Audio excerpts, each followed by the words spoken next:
Cara, o Irã foi uma surpresa, Quantos porque anos você ficou lá? fiquei 4 anos lá. Não, então aí você tem história, viu? É, tem muita história. Eu fiquei, o primeiro ano foi um ano que eu cheguei lá e muita gente falava de bomba, de homem-bomba, de não sei o quê, aquela coisa toda. Aí eu falei assim, eu vou. Quando eu cheguei lá, eu lembro que eu fiz um teste e aí joguei num time que chamava Petroquímica Bandaraban, que era um time em marcha, que é um time que ficava, Mashhad, que é um time que ficava a 600 quilômetros da capital. Um lugar complicado, inóspito, que eu era praticamente um funcionário de uma fábrica. Fui descobrir isso depois. Porque eles tinham uma fábrica lá que onde trabalhavam, né, as pessoas da refinaria e eu trabalhava nessa empresa. E lá tinha um time de basquete, um time de vôlei. E aí quando eu cheguei lá, eu lembro que nós morávamos numa vila. Alisson, pensa no lugar meu, aí nos deram uma casa gigante, cheia de gigante. Aí fiquei lá, vamos ver o que que vai dar, né? Beleza. Aí no primeiro ano foi muito bom, porque no primeiro ano eu me destaquei muito e fui melhor estrangeiro. E dentro de uma boa possibilidade eu quase quadripliquei o contrato. Porque ninguém esperava que eu ia me adaptar. Mas aí eu vi ali uma oportunidade, né, muito boa, porque ainda não tinha muitos estrangeiros no Irã. No primeiro ano eu tinha um intérprete, eu não precisei aprender o persa, né? O farsi que eles falam. E foi um ano muito bom, muito bom. O segundo ano já foi um ano um pouco mais complicado, porque na época eu tinha um excelente contrato, montaram tipo uma super mega seleção, mas o treinador era muito ruim. E como o treinador tinha muito respeito, Como que é isso? Como, quando você fala, é porque eu até vou tocar também, que ontem eu tive a presença uhum. de um gestor de esporte Sim, sim, eu vi, muito lá bom. e eu queria que você falasse um pouco. Quando você fala de uma equipe muito boa com um gestor muito ruim, Aham. cite os problemas que teve o gestor do caso lá no Irã. O problema é o seguinte, nós tínhamos uma equipe eu tinha uma base de 4 jogadores titulares da seleção iraniana que naquele ano tinham ficado em quarto lugar da Superliga Mundial, ou seja, uma estrutura muito forte. Eu tinha um líbero muito bom, eu tinha um meio de rede muito bom, um levantador muito bom e um ponteiro muito bom. Aí você tinha um oposto, que no caso era eu, que tinha sido o melhor jogador estrangeiro antes, e detalhe, eu joguei num time que foi rebaixado da segunda, que foi rebaixado da primeira divisão para a segunda, nós subimos e nosso time, entre duas equipes, nós entramos na semifinal. Eu fazendo praticamente 40 pontos por jogo, 45 pontos por jogo, todos os jogos. Então, assim, ele via numa constância de entendimento que ele tinha um atleta que ele poderia contar, mas o problema é que quando veio essa situação, ele não soube lidar. O grupo era muito vaidoso, muito vaidoso. Eles achavam que ele ia ganhar todos os jogos só de estar ali. E o treinador batendo nessa tecla. Não, vocês são bons, vocês vão ganhar. E no esporte não O tem que isso. faltou nele? Eu acho que, primeiro que dentro desse entendimento faltou trabalho. Nós não treinávamos muito.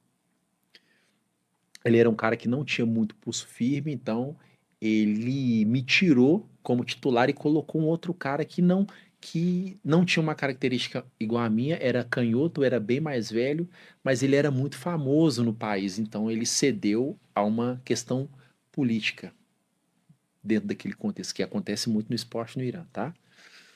E ele não foi líder, ele foi um chefe, eu fui um bom chefe. Quando eu falo um chefe que é diferente, liderar é diferente.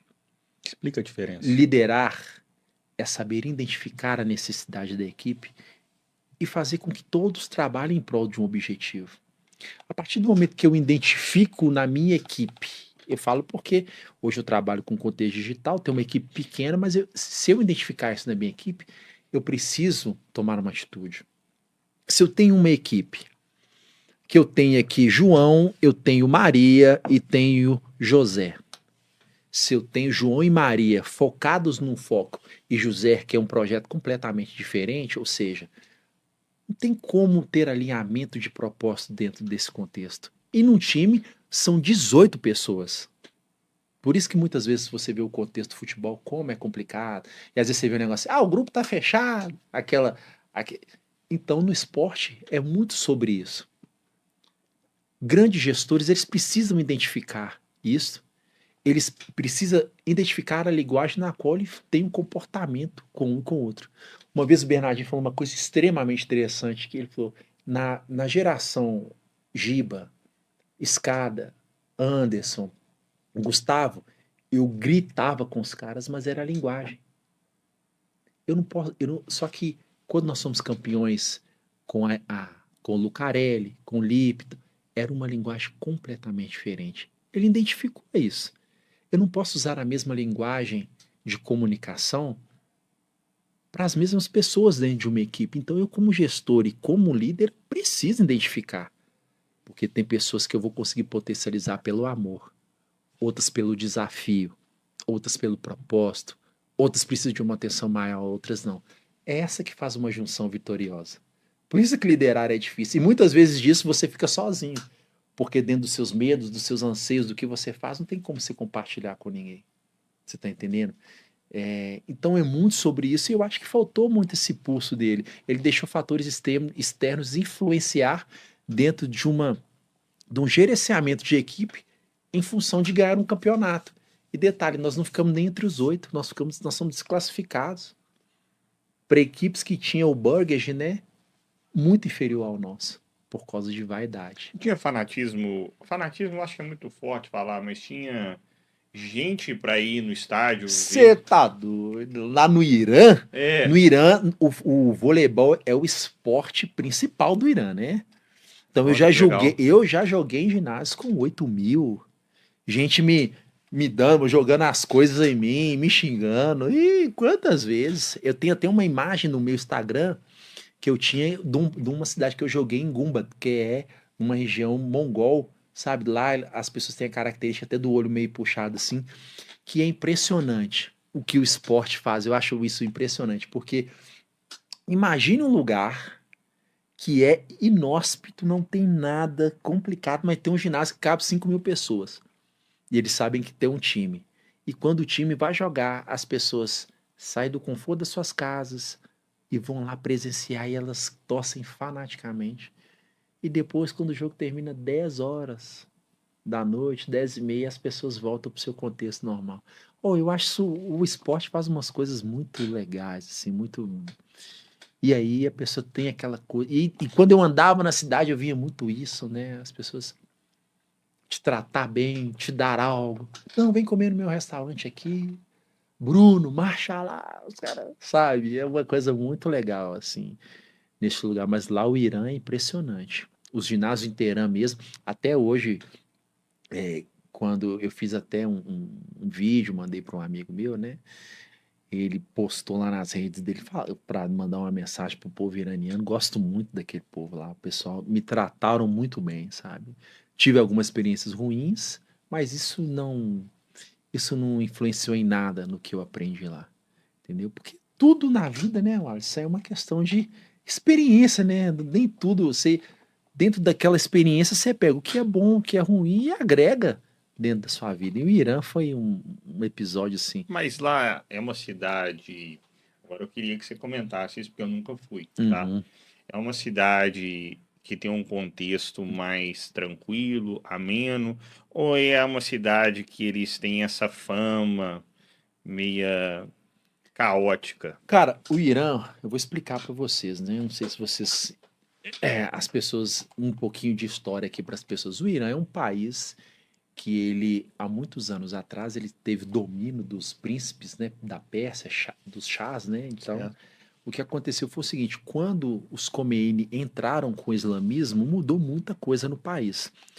Muitos concordaram, outros não, outros continuaram mantendo a linha de coisas que acreditavam e ainda tem uma parcela da população que é muito revoltada. Por isso que a diferença de você entender e falar o idioma é a oportunidade que você tem de aprender história com pessoas que viveram aquilo de verdade, não aquilo que alguém escreve ou conta. Então, este é um privilégio de se comunicar. Porque quando eu chego e converso com alguém que tem 60, 70 anos, ela me conta toda a história do Irã e qual que é a perspectiva que ela tem. Isso é fantástico.